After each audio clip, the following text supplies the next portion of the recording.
अल्हम्दुलिल्लाहि रब्बिल आलमीन अस्सलातु वस्सलामु अला अशरफिल अंबियाइ वल मुरसलीन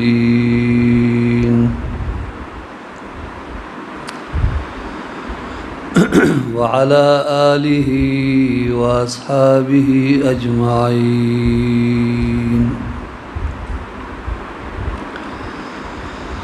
अम्मा बादु फ़अऊज़ु बिल्लाहि मिनश शैतानिर रजीम।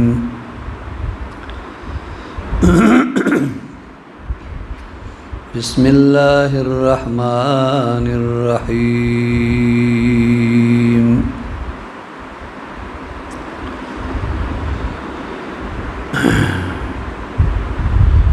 फ़दरबना अला आज़ानिहिम फ़िल कहफ़ि सिनीन अददा। आमन्तु बिल्लाहि सदक़ल्लाहु मौलानल अज़ीम।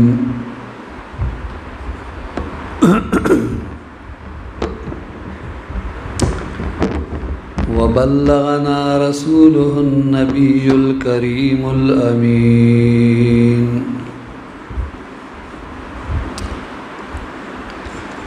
इन्नल्लाह व मलाइकतहु युसल्लूना अलन नबी।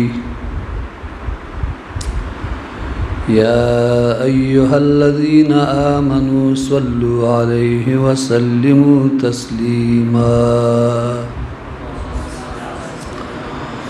अल्लाहुम्मा सल्लि अला सय्यिदिना मौलाना मुहम्मद व आलिहि व बारिक व सल्लिम अलैहि।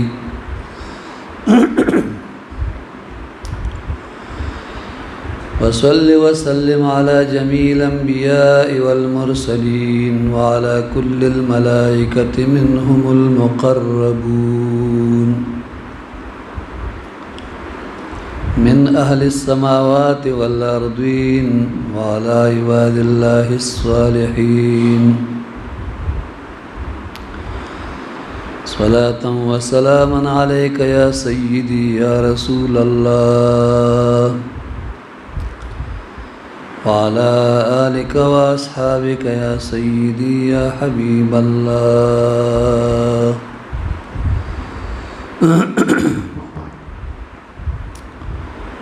मुअज़्ज़ज़ व मुहतरम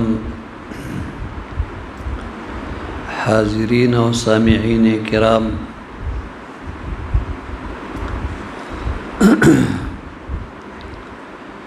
सरंगी चिमुंगा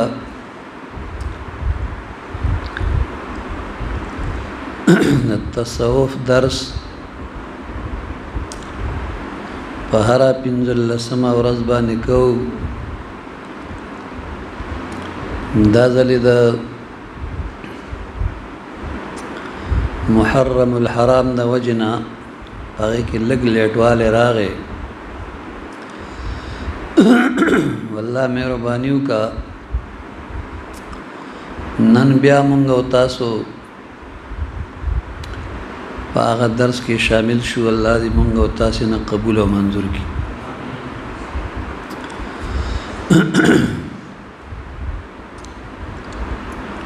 दा असहाब कहफ निम दर्स मुंगा पाग मखकनी चारशंबा बाने कड़े हो। तकरीबन निम दागे न पाते हो।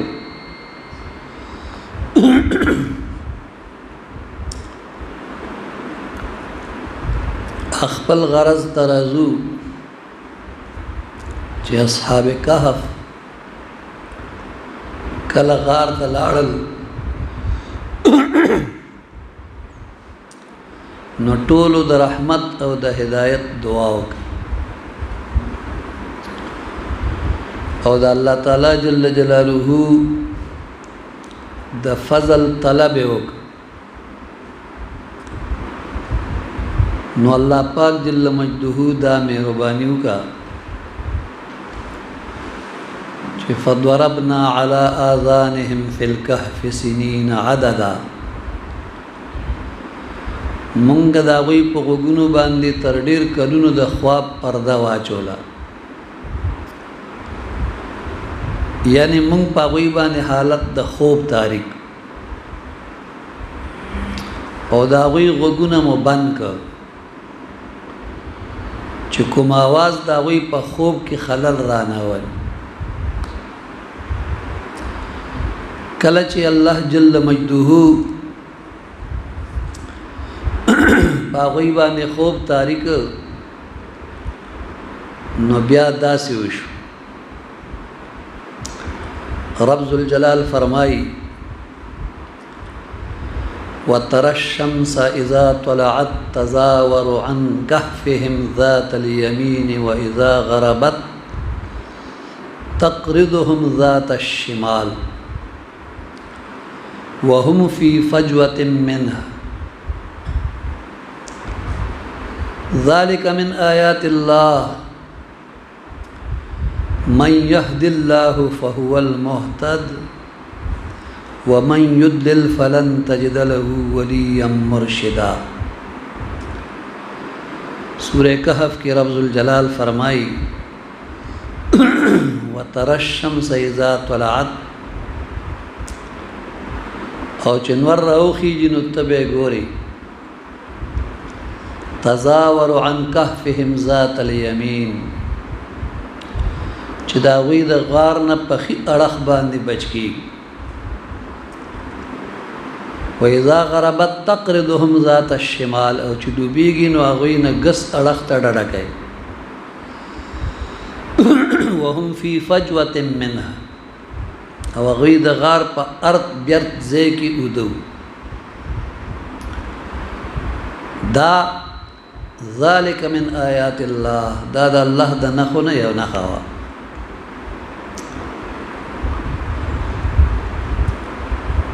من يهد الله فهو المهتد، الله جل مجده چې څوک په سمه لار واچي نو هغه په سمه لار روان شي. ومن يضلل او څوک چې بې لارې کې فلن تجد له وليا مرشدا نو یې څوک به د هغه مددګار او لار ښودونکی بیا نه مومي.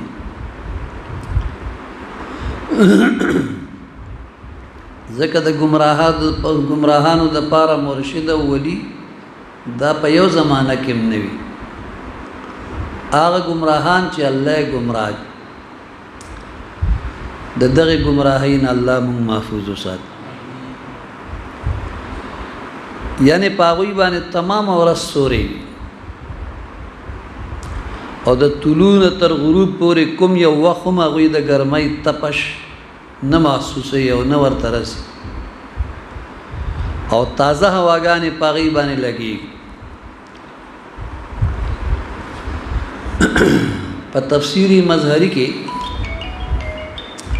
قاضی ثناء الله پانی پتی مظهری رحمت الله تعالی علیہ دا خبره ذکر کئی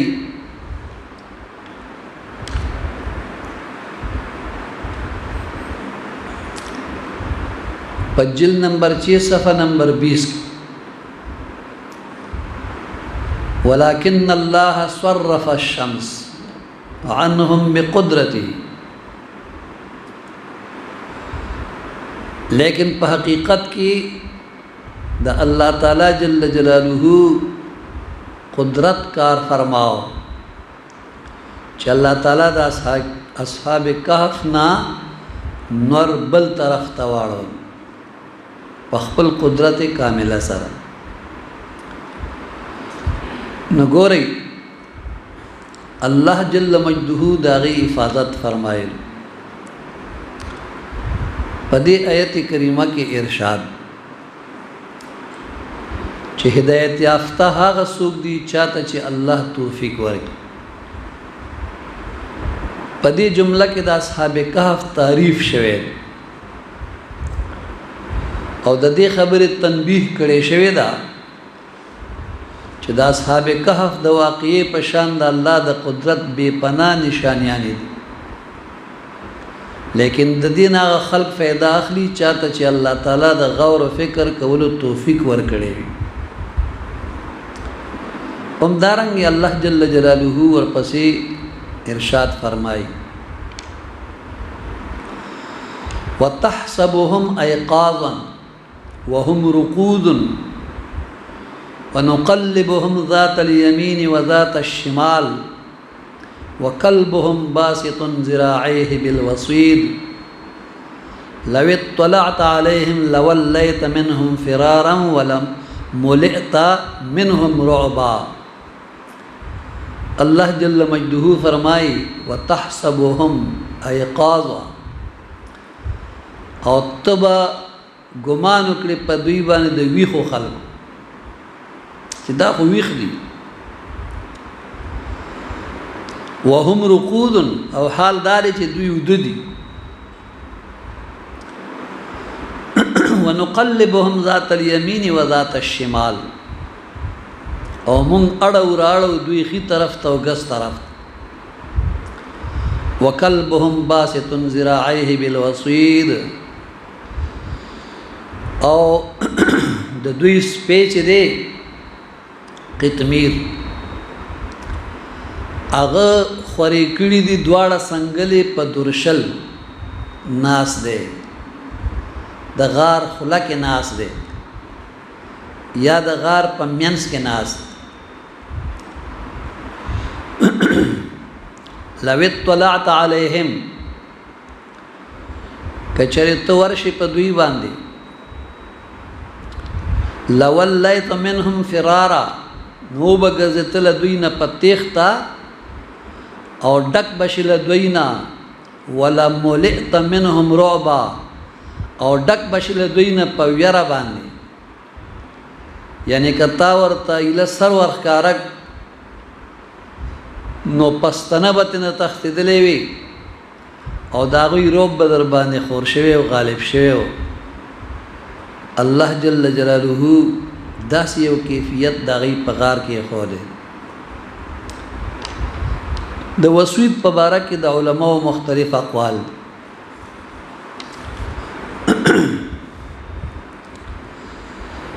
اول نمبر مجاهد او ضحاک سے وای چې د وسوید معنی د غار صحن. دویم نمبر قول عطا صاحب وای چې د وسوید معنی درشل ده. دریم نمبر قول د سودی صاحب هغه وای چې د وسوید معنی د دروازه او د سپینو می قطمیرو او رنگی جور زړوالی تمایل دا سپی. او د سودی قول دی چې اصحاب کهف اړخ بدلولو نو قطمیر به هم وسره اړخ بدلو او پاړخ بدلولو کې دا حکمت و چې د دوی اجسام طاهره د ځمکې خوره په خپل لپیټ کې وانخلي او دوی تر عرصه دراز هم دغه سروغ او سالم پراته چې ځمکه دې ته ضرر نه رسي.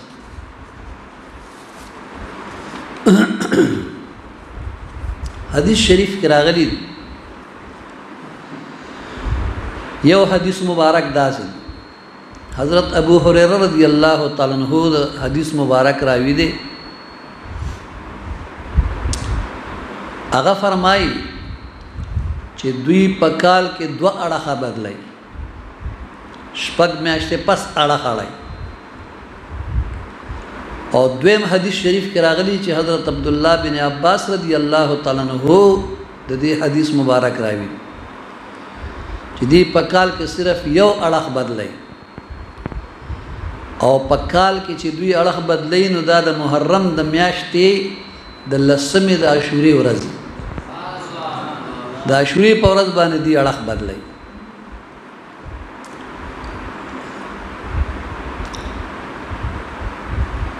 تفسیر روح البیان کې تصوف قاعده داسې بیان کړې ده. علامہ اسماعیل حقی رحمه الله چې بعض بزرگان وایي چې مونږه په نفي اثبات کې د لا اله ضرب په خي طرف او د الا الله ضرب په ګس طرف د دې مونږ د دې آیت کریمه نه اخسته لا اله الا الله نه په لا اله کې ضرب خي طرف تا او په الا الله کې ګس طرف تا نو ګورا اغه ذات الیمین و ذات الشمال وې دین مونږ دغه قاعده د تصوف اخذ کړي تاویلات نجمیه کې لیکي چې هر هغه ولی الله چې الله تعالی جل جلاله داغه تربیت او اصلاح بغیر د واسطې د مشایخونه کوي نو هغه خپل ځان الله تعالی ته داسې سپاري لکه چې مړې په تخته باندې غاسل ته پروت او د اصلاح او تربیت د پاره 309 کال ضروری وي ځکه اصحاب کهف په غار کې 309 کال ژوندۍ ود پراته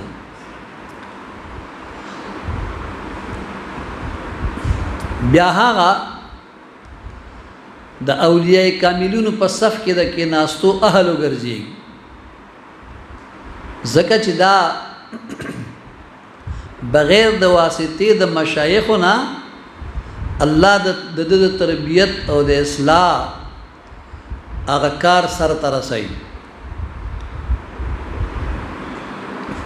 او هر هغه مرید چې د مشایخو په واسطه تربیت او اصلاح د باطن حاصلای نو دا غوی په برکت د دغه کاملینو مرتبو ته په یو چله کې هم رسیږي کله کله په دو خلوتونو کې او کله په زیاتو خلوتونو کې کمال ته رسیږي